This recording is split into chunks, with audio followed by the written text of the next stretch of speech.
अज्ञानतिमिरान्धस्य ज्ञानञ्जनशलाकया चक्षुरुन्मिलितं येन तस्मै श्रीगुरुवे नमः। चैतन्य चरितामृत अंतलीला चैप्टर 4 प्रयास संख्या 105। तो हमने सुना किस तरह से हरिदास ठाकुर और सनातन गोस्वामी दोनों ने आपस में कृष्ण चर्चा करी और कृष्ण चर्चा करते हुए आनंद लिया। यात्रा काले आइला सब गौड़ेर भक्तगण पूर्ववत कैला सबे रथ यात्रा दर्शन। रथ यात्रा के समय बंगाल के सारे भक्त रथ उत्सव के दर्शन हेतु आए, जैसा कि पहले आते थे। तो आपने कई बार इसको सुन ही लिया इस प्रसंग को कि हर बार ये लोग वहां से आते थे। काफी समय लगता था आने में, लेकिन बड़ी उत्सुकता रहती थी इनके अंदर महाप्रभु से मिलने की। रथ अग्रे प्रभु तैछे करिला नर्तन देखी चमत्कार हैला सनातनेर मन। रथ यात्रा उत्सव के समय श्री चैतन्य महाप्रभु पुनः जगन्नाथ जी के रथ के आगे आगे नाचे। जब सनातन गोस्वामी ने देखा तो उनका मन चकित हो गया। एक्चुअली हर कुछ चीजें सुनने से और कुछ चीजें फील करने से आती हैं। सुनने के बाद हम उसको फील करते हैं, इसलिए हम लोग धाम यात्राएं भी करते हैं। धाम यात्राओं से पहले हमने सुना होता है, सुनने के बाद जब हम उसको फील करते हैं, देखते हैं, दर्शन करते हैं, रहते हैं, तो उससे अनुभव में वृद्धि होती है ना। इसलिए उस तरह से हम लोग वैष्णव के बारे में सुनते हैं, कई चीज़ सुनते हैं, लेकिन जब वैष्णव के साथ यात्राएं करते हैं, उत्सव मनाते हैं, साथ में रहते हैं, तो उसकी फीलिंग बढ़ जाती है। उसी तरह से हम रथ यात्रा के बारे में बहुत सुनते हैं, लेकिन रथ यात्रा में जब हम जाते हैं, देखते हैं, तो ये है। तो इन्होंने बहुत सुना ही था महाप्रभु के बारे में, कैसे नाचते हैं। आपने सुना ही है, 7-7 टोलियां हैं, सब टोलियों में महाप्रभु नाच रहे हैं, एकदम से आसमान में उछल रहे हैं और नीचे गिर जा रहे हैं, धम से गिर जा रहे हैं। कभी कभी रथ रुक जा रहा है चलने से, बिल्कुल नहीं चल रहा महाप्रभु का नृत्य देखने के लिए। महाप्रभु तो पीछे से धक्का मार रहे हैं, बहुत कुछ सुना था। यहाँ पर आके इन्होंने इसको देखा, और देखा तो उनका मन चकित हो गया। वर्षार 4 मास रहिला सब निज भक्त गणे सबा संगे प्रभु मिलाइला सनातने। बंगाल से आए महाप्रभु के भक्त वर्षा ऋतु के 4 महीने जगन्नाथपुरी में रहे, चतुर्मास। और श्री चैतन्य महाप्रभु ने उन सब से सनातन गोस्वामी का परिचय कराया। तो सनातन गोस्वामी तो है ना, बंगाल के उन भक्तों से नहीं मिले हैं। ये रामकेली में थे और वहीं हुसैन शाह के साथ जॉब करते थे, और बाद में ये महाप्रभु के कहने पर उस जॉब को छोड़ के आ जाते हैं, और फिर इनको आदेश था कि आप वृंदावन में रहिए। तो वृंदावन, बिटवीन वृंदावन एंड जगन्नाथपुरी में ये लोग आए गए, लेकिन बंगाल में इनका अधिक जानकारी नहीं रही भक्तों से अभी तक। तो महाप्रभु ने उन सब बंगाल के सारे भक्तों से इनको मिलाया। अद्वैत नित्यानंद श्रीवास वक्रेश्वर वासुदेव मुरारी राघव दामोदर पूरी भारती स्वरूप पंडित गदाधर सार्वभौम रामानंद जगदानंद शंकर काशीश्वर गोविंदादि यत भक्त गण सबा सने सना तेर कराइला मिलन। और इसके अलावा महाप्रभु ने अद्वैत आचार्य नित्यानंद प्रभु, श्रीवास ठाकुर, वक्रेश्वर पंडित, वासुदेव दत्त, मुरारी गुप्त, राघव पंडित, दामोदर पंडित, परमानंदपुरी, ब्रह्मानंद भारती, स्वरूप दामोदर, गदाधर पंडित, सार्वभौम भट्टाचार्य, रामानंद राय, जगदानंद पंडित, शंकर पंडित, काशीश्वर तथा गोविंद तथा अन्य चुने हुए भक्तों से सनातन गोस्वामी का परिचय कराया। इसलिए ये परिचय बड़ा इंपॉर्टेंट है। हम जैसे बोलते हैं कि भक्ति के जो लक्षण, प्रेम का जो लक्षण वो क्या है, ददाति घनाति, किस प्रकार से हम लोग दें और लें, गिफ्ट्स और वटेवर, देना लेना चलता रहे। गुह्यम अख्याति पृच्छति हम सुनते हैं, आपस में हम एक दूसरे से अपने हृदय की बात करें। हृदय की बात का मतलब कभी भी बुराई नहीं होता है, ध्यान रखिए।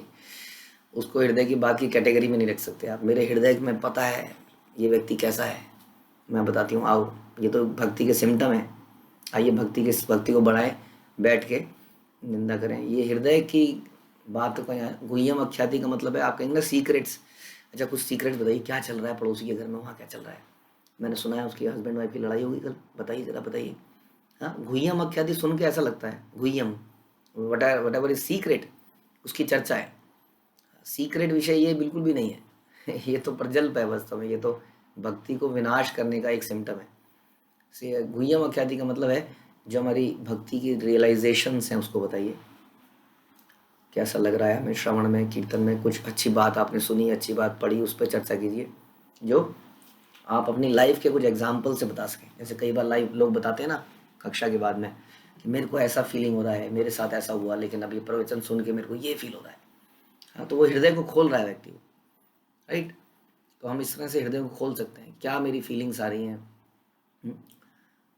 पॉजिटिव फीलिंग्स ऑब्वियसली, क्योंकि नेगेटिव फीलिंग्स के लिए आपको आपके मेंटोर इत्यादि के पास जाना पड़ेगा ताकि वो हमें हमारा इलाज कर सके। नेगेटिव फीलिंग आप अपने इक्वल्स या किसी और के जूनियर के साथ डिस्कस नहीं करनी चाहिए। Negative seniors, negative feelings with the only the authorise senior. हाँ, लेकिन पॉजिटिव फीलिंग्स को हम आपस में शेयर करें। इसको कहते हैं गुह्यम आख्याति पृच्छति। इसमें हम रियलाइजेशन, किसी के गुणगान, कुछ भी कर सकते हैं। इसके लिए भक्तों के रिलेशनशिप होने चाहिए, तभी तो रिलेशनशिप हमें बनाने पड़ेंगे। महाप्रभु यही दिखाते हैं। ऐसा नहीं है कि इस्कॉन के प्रवचनों में या इस्कॉन के संस्था में it's like a family. It is not कि हजारों हजारों लोग बैठे हैं सत्संग में, कोई किसी को नहीं जानता है। हाँ, बस सुन रहे हैं और चल पड़ रहे हैं। प्रभुपाद ने एक सोसाइटी बनाई, इट्स अ सोसाइटी, जिसमें लोग एक दूसरे को जाने, पहचाने और भक्तिमय कार्य मिलके करें। तो ये करते हुए सनातन गोस्वामी को महाप्रभु ने सबसे मिलवाया, सबसे उनका परिचय करवाया। यथा योग्य कराइला सबार चरण वंदन, तारे कराइला सबार कृपार भाजन। महाप्रभु ने सनातन गोस्वामी से समस्त भक्तों को उपयुक्त ढंग से नमस्कार करने को कहा। क्योंकि नमस्कार करने से, प्रणाम करने से हमें दूसरे की सुदृष्टि, दूसरे के हृदय को तुरंत आप जीत लेते हैं जब झुक जाते हैं इस प्रकार से। वैष्णव के सामने इस प्रकार से झुकने से क्या होगा? वैष्णव की कृपा मिलेगी। तो चैतन्य महाप्रभु चाहते थे कि इनको सबकी कृपा मिले। हाँ, तो उनको सबको नमस्कार करने को बोला उपयुक्त तरीके से। इस तरह उन्होंने उन सब से सनातन गोस्वामी का परिचय तथा उनकी कृपा का पात्र बनाने का उद्देश्य से कराया। ये सब इसलिए कराया ताकि परिचय हो जाए और इन सब की कृपा सनातन गोस्वामी को मिले। है ना, जो समझदार व्यक्ति होते हैं वे जानते हैं इस बात को। इसलिए ऐसा कल्चर था भारतवर्ष में, था ही कहेंगे उसको, कि माता पिता इस प्रकार का कल्चर देते थे कि बच्चा जो है पैर छुए, नमस्कार करे, प्रणाम करे। हाँ, तो इस प्रकार से उसको कई सारे लोगों की कृपा मिलती रहती है, राइट।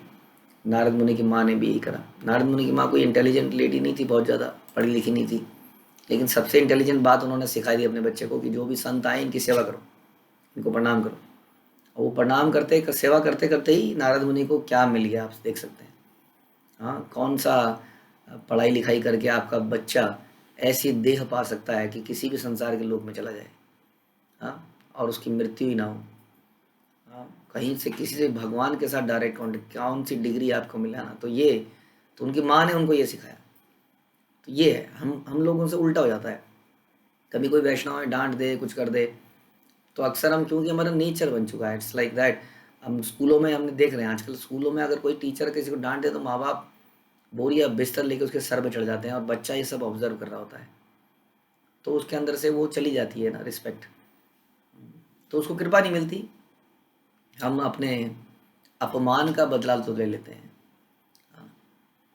जो हमारा हुआ, बच्चे के थ्रू हमारा अपमान हुआ या बच्चे का भी अपमान हुआ, तो हम लोग बच्चों को टॉलरेट करना नहीं सिखा पाते हैं।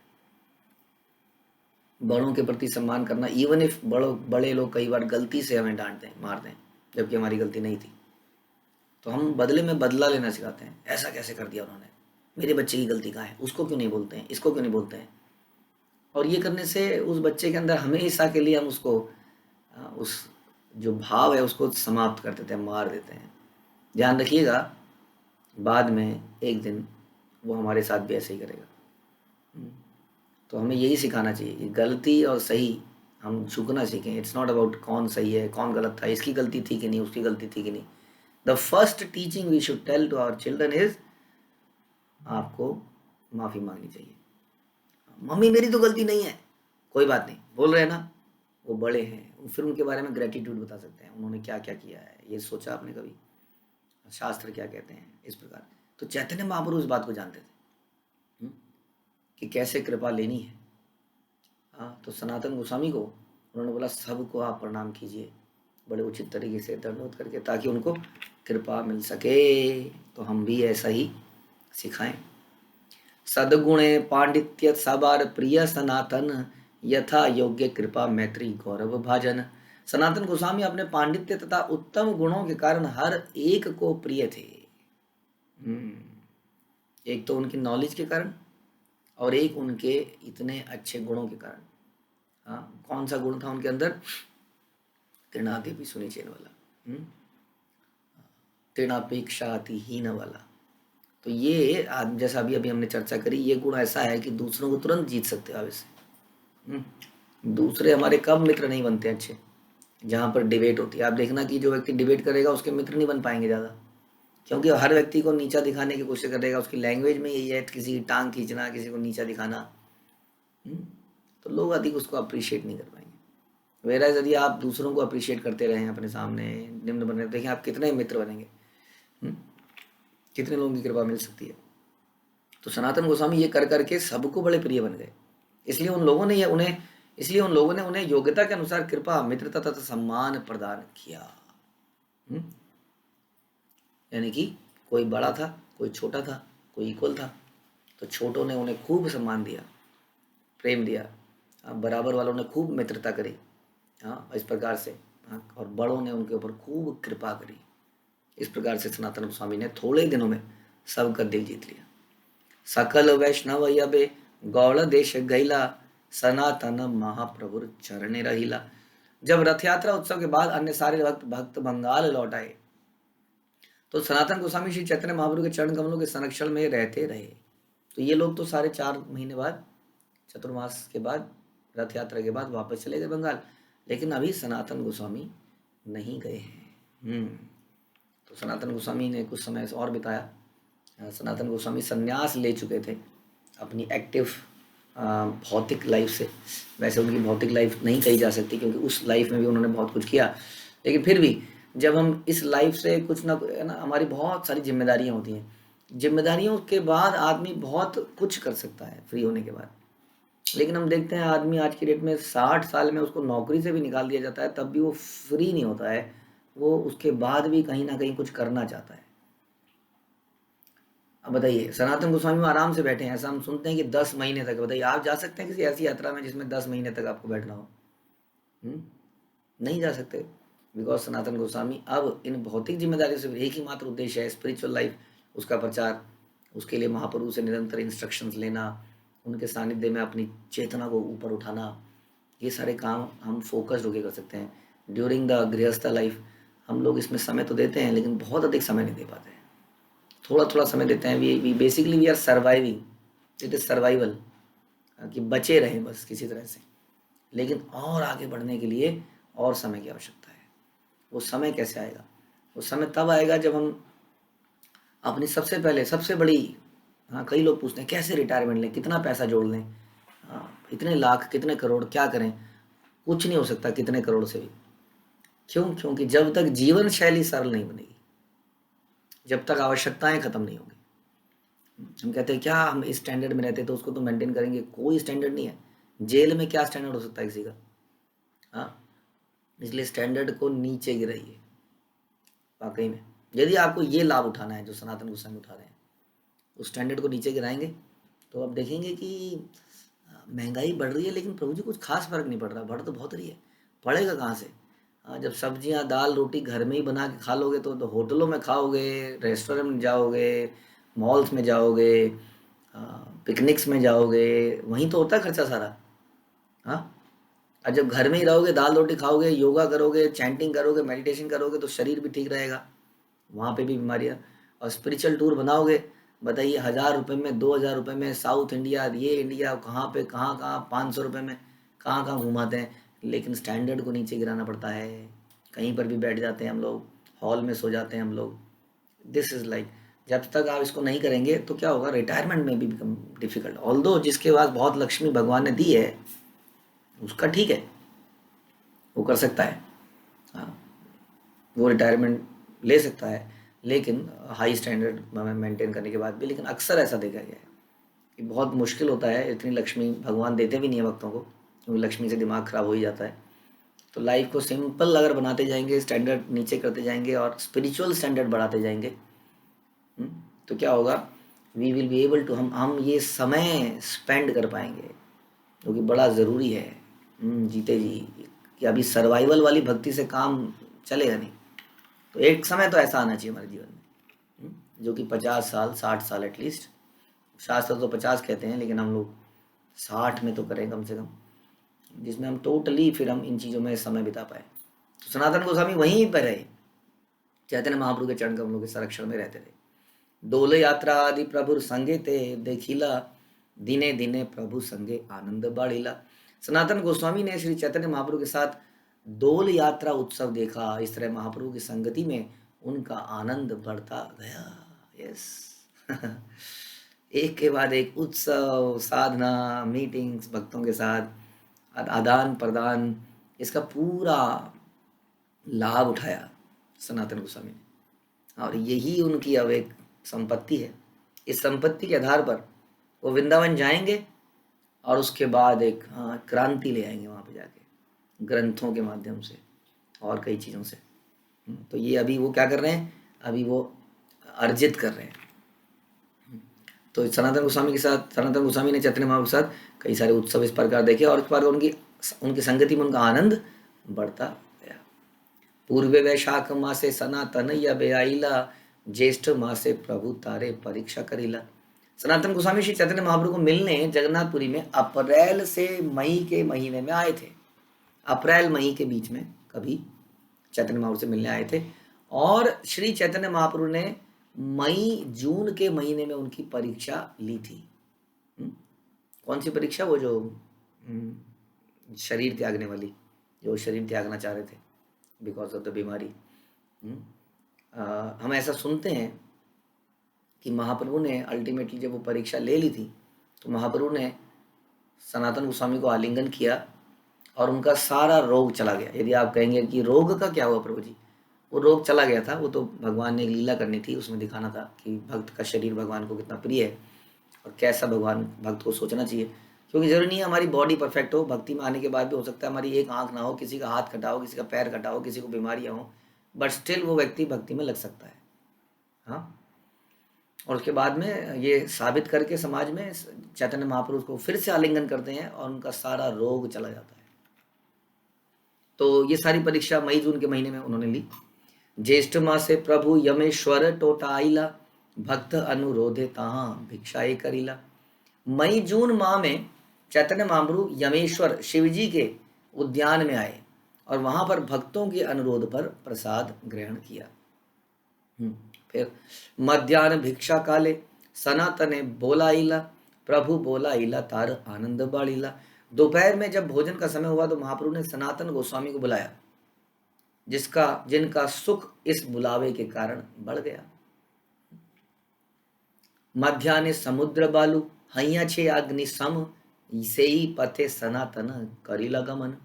अब जब बुलाया, हाँ तो बुलाया, जब हमें बुलाया जाता है तो कई बार क्या हो जाता है, कोई बहुत सीनियर व्यक्ति हमें बुलाने लगता है, हमारी पूछ होने लगती है, तो हमारा धीरे धीरे हम फूलने भी लगते हैं, हमारा अहंकार भी बढ़ जाता है। हाँ, उन्होंने बुलाया है, डायरेक्टली उन्होंने बुलाया है, जा रहा हूँ मैं तो, जा रही हूँ मैं तो। हाँ, लेकिन यहाँ पे देखिए, इनको आनंद तो आया, लेकिन इन्होंने क्या किया कि दोपहर के समय समुद्र तट की बालू आग के समान झुलस रही थी। यदि आप कभी रेत में चले हैं तो आपको समझ में आएगा कि कितनी तप जाती है वो, हाँ, धूप में, और बड़ी जल्दी ठंडी भी जाती है शाम को। तो रेत की ये जो बालू है ये झुलस रही थी, किंतु सनातन गोस्वामी उसी रास्ते से आए, वो झुलसती हुई बालू के रास्ते से आए, सीधे सीधे रास्ते से नहीं आए। प्रभु बोलाई छे यही आनंदित मने, तप्त बालू काते ना पोड़े, ताही नहीं जने, ताहा नहीं जने।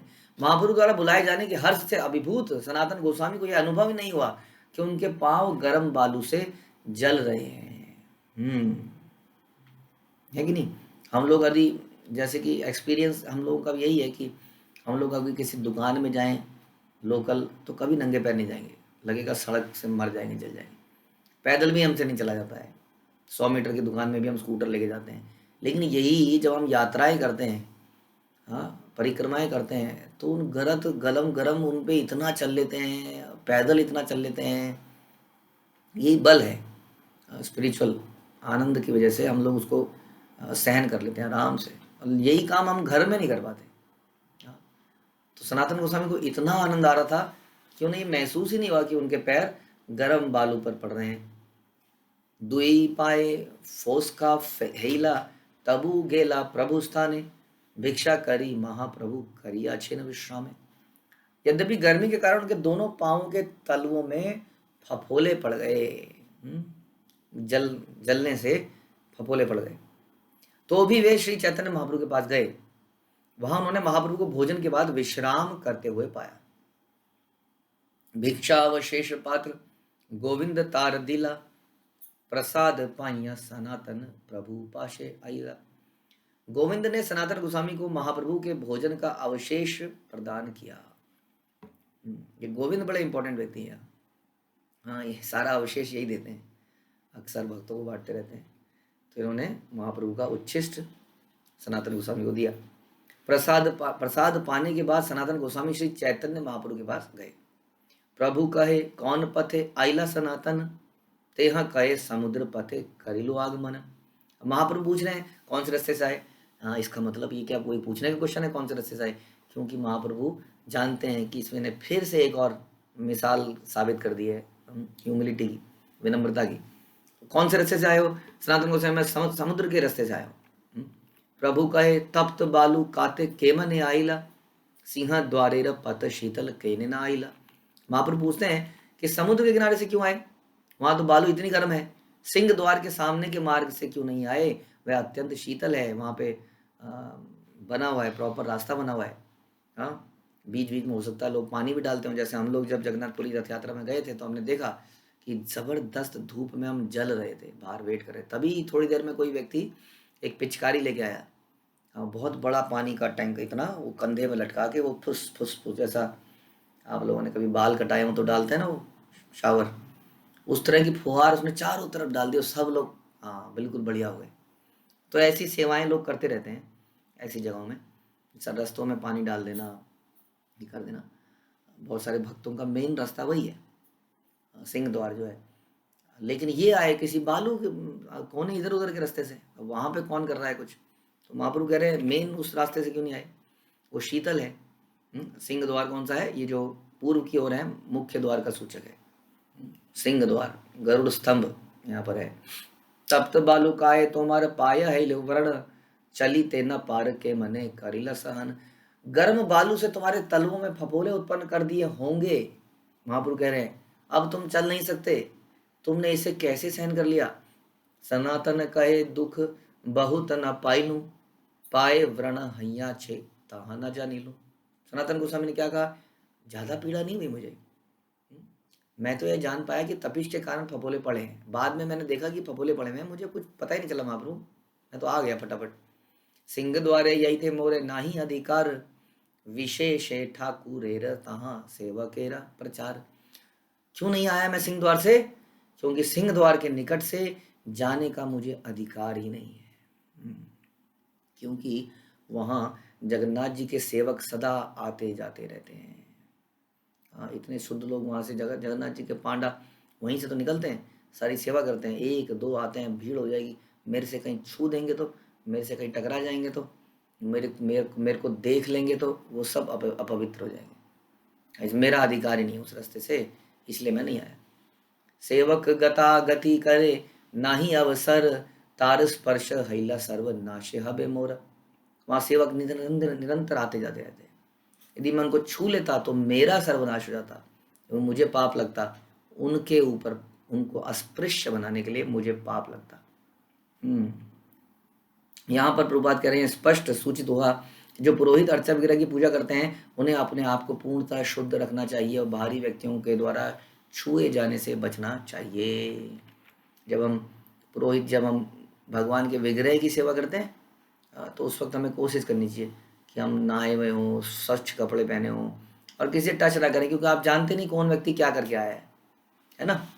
इसलिए थोड़ा बच के इन चीज़ों से उनको भगवान की सेवा करनी चाहिए। पूर्ण स्वच्छता, ऐसा प्रभुपाद ने सिस्टम बनाया।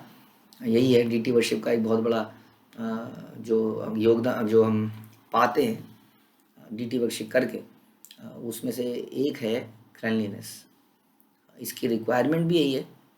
डीटी वर्शिप की रिक्वायरमेंट्स में क्लैनलीनेस और टाइमलीनेस, सब कुछ टाइम से होना चाहिए और सब कुछ बहुत ही स्वच्छता से होना चाहिए। तो ये प्रभुपाद ने हमें सिखाया। धर्म के 4 पिलरों में एक पिलर स्वच्छता का भी है। तो स्वच्छता, बहुत सारे एग्जाम्पल महाप्रभु इसके देते ही हैं, आपने सुना ही है, गुंडीचा मंदिर की सफाई करना इत्यादि। तो प्रभुपाद यहाँ क्लियर कर रहे हैं कि हम सबको इस तरह से बाहरी व्यक्तियों द्वारा छुए जाने से बचना चाहिए। सनातन गोस्वामी तथा हरिदास ठाकुर मुसलमानों से अपने विगत संगति के कारण अपने आप को मलेच्छ और यवन मानकर न तो मंदिर में प्रवेश करते थे, न मंदिर के द्वार के सामने मार्ग पर चलते थे। इतना निम्न समझते थे। जैसा हम चर्चा कर रहे थे, हमने तो पता नहीं किन किन मलेच्छों के यहाँ नौकरियां कर ली हैं, है कि नहीं? किन किन के यहाँ पता नहीं क्या करता है वो आदमी जो उसका ओनर है, क्या खाता है, क्या पीता है। भारत में मंदिरों के पुजारियों में यह प्रथा है कि वे न तो बाहरी लोगों को छूते हैं, न ही किसी के छू जाने पर अर्च विग्रह कक्ष में प्रवेश करते हैं। मंदिर पूजा में अत्यंत महत्वपूर्ण बात है। हम लोग उडुपी गए थे, तो उडुपी के अंदर, वहाँ पर ही अंदर एक सरोवर था, छोटा सा माधव सरोवर उसका नाम था। तो सारे जो पुजारी लोग आते थे वो पहले उस सरोवर में डुबकी मारते थे, वहीं चेंज करके फिर वहीं से ऑल्टर रूम में घुस जाते थे। तो इस प्रकार की व्यवस्था है। हम लोग अभी इस्कॉन के मंदिरों में भी जब पूजा करने जाते हैं तो वहीं पर पहले स्नान करते हैं, क्योंकि रास्ते में न जाने कौन कौन टकरा जाए, कौन कौन क्या हो जाए, और वहीं से ऑल्टर में घुसते हैं। इसलिए कई जगह पर ये प्रोविज़न बनाया जा रहा है हर जगह कि पुजारी लोग सीधा टॉयलेट से नहा के सीधा ऑल्टर में पहुंच पाएँ। या भगवान की प्रसाद की व्यवस्था भी है, भोग की व्यवस्था, भोग जहाँ से बने वहाँ से सीधा भगवान की वेदी में पहुँच जाए, बीच में इधर। वैसे ही जगन्नाथपुरी में भी आप देखेंगे, जब भगवान का 56 भोग या जो प्रसाद भगवान को भोग लगता है, जो भोग लगता है, उसके लिए अलग से एक रास्ता बना हुआ है, एक टनल सी बनी हुई है, वहीं से जाता था। आम आदमी वहाँ नहीं आ सकता कि वो फिर से उनको टच कर देगा। रसोई थोड़ी सी दूर है, तो पूरा एक रास्ता बनाया गया है, एक टनल सी बनाई गई है, उसमें से होके वो भोग जाता है भगवान के पास। तो इस तरह से बता रहे हैं प्रभुपाद कि यही प्रथा है। सुनी महाप्रभु मने संतोष पाइला, तुष्ट हैया तारे किचु कही ते लागिला। इन सब बातों को सुनकर श्री चैतन्य महाप्रभु अत्यंत प्रसन्न हुए और इस तरह बोले। देखिए, प्रसन्न हो गए। हाँ, इसलिए तो कहते हैं कि भगवान को प्रसन्न करने के लिए तपस्या से नहीं कर पाएंगे, ज्ञान से नहीं कर पाएंगे, यज्ञ इत्यादि से नहीं कर पाएंगे। यही है तरीका, जब हम अपने आप को निम्न मान के भक्ति करें। महाप्रभु एकदम प्रसन्न हुए और क्या बोले, यद्यपियो तुमि हो जगत पावन, तुमा स्पर्शे पवित्र हय देव मुनिगण, तथापि भक्त स्वभाव मर्यादा रक्षण, मर्यादा पालन हय साधुर भूषण। हे प्रिय सनातन, यद्यपि तुम सारे ब्रह्मांड के उद्धारक हो, तुम अपने आप को निम्न बता रहे हो, तुम सारे ब्रह्मांड के उद्धारक हो, बड़े बड़े संत भी, देवता भी यदि तुम्हारा स्पर्श कर लें तो वो शुद्ध बन जाएंगे, किंतु वैष्णव शिष्टाचार का पालन और रक्षण भक्त का गुण है जो तुम दिखा रहे हो। वैष्णव शिष्टाचार को बनाए रखना भक्त का आभूषण है, यही भक्त का आभूषण है। भक्त का आभूषण वो नहीं है कि बहुत ही नए नए स्टाइल की कंठी माला पहनी जाए, पूरे शरीर में कुछ ऐसे ऐसे वो करा दिया जाए, ऐसे बहुत ही बढ़िया ऐसे कुछ वस्त्र पहने जाएं। आभूषण, ध्यान रखिए, हमारा मुख्य आभूषण है क्या? वैष्णव सदाचार, श्रेष्ठता। वैष्णव से यानी कि बोलने का तरीका, बैठने का तरीका, दूसरे से बात करने का तरीका, बहुत सारी चीज़ें हैं। मंदिर में जाने का तरीका, मंदिर से आने का तरीका, सेवा करने का तरीका, इन सब का आधारभूत क्या है? विनम्रता। ये सारे काम विनम्रता से करे जाएं, वो तो मेन इंग्रेडिएंट है। उसके बाद में फिर बहुत सारी चीज़ें हैं, स्वच्छता इत्यादि इत्यादि। लेकिन इन सब के चक्कर में विनम्रता ना चली जाए। कई बार ऐसा हो भी जाता है, इतनी स्वच्छता का नियम का पालन कर लिया कि सबको भस्म करते जा रहे हैं, ऐसा ना हो जाए। तो हर चीज़ के पीछे विनम्रता तो रहेगी रही। तो बता रहे हैं कि ये जो शिष्टाचार को बनाए रखना, ये भक्त का आभूषण है। आभूषणों से हम बहुत सुंदर लगते हैं, तो इसलिए हम बाहरी आभूषणों को पहनते हैं। ध्यान रखना चाहिए कि बाहरी आभूषणों में उतना सुंदर नहीं बना सकते। हाँ, जैसे कि आदमी जब शादी करता है किसी के साथ तो उसकी शक्ल सूरत को देखता है, फोटो में देखता है और कहता है हाँ ये तो बढ़िया है।